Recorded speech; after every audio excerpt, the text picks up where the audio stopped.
धुळे लोकसभा मतदारसंघ हा मतदारसंघ उत्तर महाराष्ट्रामध्ये मोडतो आणि राजकीयदृष्ट्या फार महत्त्वाचा मानला जातो।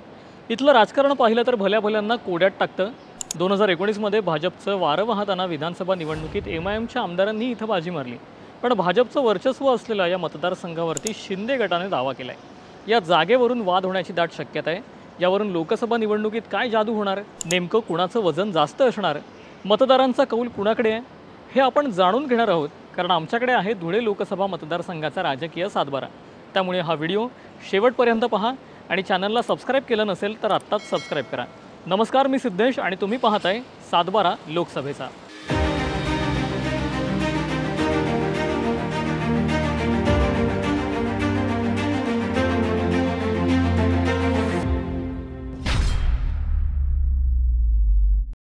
व्हिडिओची सुरुवात करूया धुळे लोकसभेचा भूगोल जाणून घेण्यापासून। भल्या भल्यांना कोड्यात टाकणारा हा मतदारसंघ खुल्या प्रवर्गामध्ये मोडतो। या लोकसभेमध्ये एकूण 6 विधानसभा मतदारसंघ येतात। धुळे, धुळे ग्रामीण, सिंदखेडा, मालेगाव बाह्य, मालेगाव मध्य आणि बागलाण मतदारसंघ। त्यातला बागलाण हा मतदारसंघ अनुसूचित जमातीसाठी राखीव आहे। 2014 मध्ये धुळे लोकसभेमध्ये कोण जिंकलं आणि 2019 मध्ये कोण जिंकलं आणि किती मतांनी जिंकलं त्याचाही डेटा एकदा पाहूयात। 2014 साली डॉक्टर सुभाष रामराव भामरे यांनी धुळे लोकसभा मतदारसंघातून निवडणूक लढवली। त्यावेळी त्यांना 5,29,450 इतकी मतं मिळाली, तर काँग्रेस नेते अमरीशभाई पटेल यांना 3,98,727 इतकी मतं मिळाली। जवळपास 1,30,723 मतांच्या फरकानं भाजपनं काँग्रेसचा पराभव केला आणि मैदान मारलं। 2014 मध्ये भाजपने धुळ्यावर स्वारी केल्यानंतर मोदींची लाट पसरली, पण या लाटेनंतर 2019च्या लोकसभेमध्ये कोण जिंकलं, किती मतांनी जिंकलं तेही पाहूयात।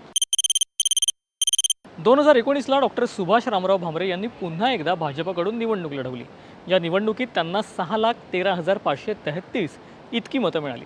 भामरे यांच्या विरोधात काँग्रेस नेते कुणाल बाबा रोहिदास पाटील उभे होते, पण सुभाष रामराव भामरे यांनी 2,29,243 मतांच्या फरकाने पाटलांना दणका दिला आणि पुन्हा एकदा भाजपने आपला गड राखून ठेवला।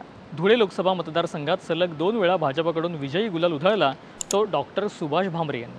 पण 2014 आणि 2019 मध्ये पक्षांना मिळालेल्या लोकसभेतील मतांची आकडेवारी काय सांगते हे पाहणंही महत्त्वाचं आहे।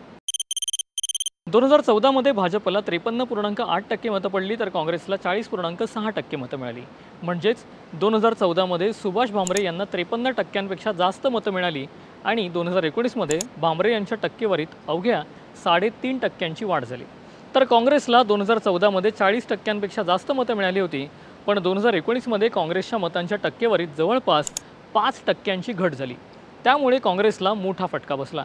पण आता 2024च्या निवडणुकीत काय होईल हे पाहणं महत्त्वाचं ठरणार आहे। आता याहीपेक्षा जास्त इंटरेस्टिंग आकडेवारी विधानसभेच्या मतदारसंघांमध्ये। धुळे लोकसभा मतदारसंघात एकूण 6 विधानसभा मतदारसंघांपैकी 2014 आणि 2019 मध्ये कोणत्या पक्षाची राजकीय ताकद किती होती हेही जाणून घेऊयात। 2014 मध्ये भाजपचे 2, काँग्रेसचे 2 आणि राष्ट्रवादीचा 1 आमदार तर शिवसेनेचा 1 आमदार निवडून आलेला होता। तर 2019 मध्ये मात्र चित्र वेगळं होतं। 2019 मध्ये भाजपचे 2, काँग्रेसचा 1 आणि शिवसेनेचा 1 उमेदवार निवडून आलेला होता। तर यावेळी एमआयएमचे 2 उमेदवार 2019 मध्ये निवडून आल्याचंही बघायला मिळतं। भाजपच्या लाटेमुळे राष्ट्रवादी काँग्रेसचा एकही उमेदवार 2019 मध्ये निवडून येऊ शकला नव्हता। त्यामुळे राष्ट्रवादीच्या पदरी मात्र निराशा पाहायला मिळाली। पण आता 2024 मध्ये चित्र वेगळं आहे, कारण 2019 नंतर महाराष्ट्राने 4 राजकीय भूकंप पाहिलेत। याचे पडसाद धुळे लोकसभा मतदारसंघातही पाहायला मिळण्याची शक्यता आहे। शिवसेना आणि राष्ट्रवादी काँग्रेसमध्ये झालेल्या फुटीनंतर धुळे लोकसभा मतदारसंघातील नेमकं चित्र कसं आहे, या मतदारसंघात काही बदल झाला आहे का, कोण कोणत्या गटात आहे हे पाहणंही तितकंच महत्त्वाचं आहे। इथे नेमकं राजकीय वजन कोणाचं किती आहे याचा सुद्धा डेटा पाहूयात। शिवसेना शिंदे गटाकडे 1, काँग्रेसकडे 1, भाजप 2 आणि एमआयएमचे 2 आमदार आहेत। धुळे लोकसभा मतदारसंघात सर्वाधिक महायुतीचे आमदार आहेत असं म्हणता येईल, कारण एमआयएमला भाजपची बी टीम म्हटलं जातं। ते का म्हटलं जातं? जर 2024 मध्ये भाजप, शिंदे गट आणि एमआयएम सुद्धा जर का एकत्र आली तर महाविकास आघाडीला मोठा दणका बसू शकतो असं जाणकारांचं मत आहे। पण 2019 नंतर राजकीय वातावरण पूर्णपणे बदललं आहे। ज्या दादा भुसे यांनी शिवसेनेकडून विधानसभेची निवडणूक लढवली होती ते दादा भुसे आता शिंदे गटात आहेत। त्यामुळे महायुतीला या मतदारसंघात बऱ्यापैकी फायदा होईल असं बोललं जात आहे। अर्थात पक्षफुटीमुळे महायुतीचं पारडं जड दिसतंय असं जाणकार सांगतायत। त्यामुळे आता महायुतीचा कोणता उमेदवार या मतदारसंघातून निवडून येणार हे पाहणं महत्त्वाचं आहे. आता काही प्रश्नांची उत्तरंही जाणून घेणं तितकंच महत्त्वाचं आहे. ते प्रश्न आणि त्यांची उत्तरं काय तेही पाहूयात. धुळ्याचा उमेदवार हा दुसऱ्या पक्षातून आलेला होता का? याचं उत्तर आहे नाही. उमेदवार पहिल्यांदा निवडून आला की दुसऱ्यांदा? तर अर्थात दुसऱ्यांदा. युती किंवा आघाडीच्या उमेदवाराला फायदा झाला की तोटा?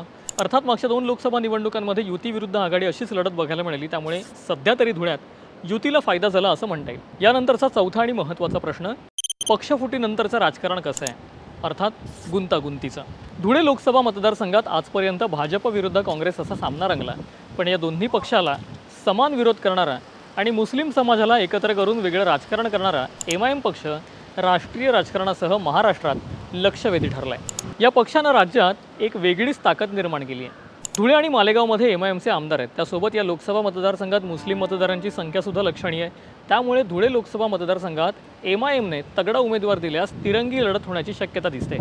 पण MIMने उमेदवार जाहीर केल्यास काँग्रेसला फटका बसू शकतो, तर भाजपला मतविभाजनाचा फायदाही होऊ शकतो, अशी ही एक शक्यता वर्तवली जाते.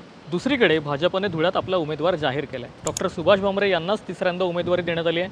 त्यामुळे या सगळ्याचा धुळे लोकसभा मतदारसंघावरती काय परिणाम होणार? या सगळ्या गोष्टींचा परिणाम महायुतीवरती काय होणार? या सर्व प्रश्नांनी धुळ्याचं राजकारण आणखी इंटरेस्टिंग झालं आहे. आता या सगळ्या राजकारणात मतदार नेमके कुणाच्या बाजूने कौल देतात हे पाहणं महत्त्वाचं ठरणार आहे. पण धुळे लोकसभेचा हा राजकीय सातबारा आणि त्याची ही इंटरेस्टिंग आकडेवारी पाहून तुम्हाला नेमकं काय वाटतं हे कमेंट करून नक्की सांगा. आणि व्हिडिओ आवडला असेल तर शेअर करायला विसरू नका.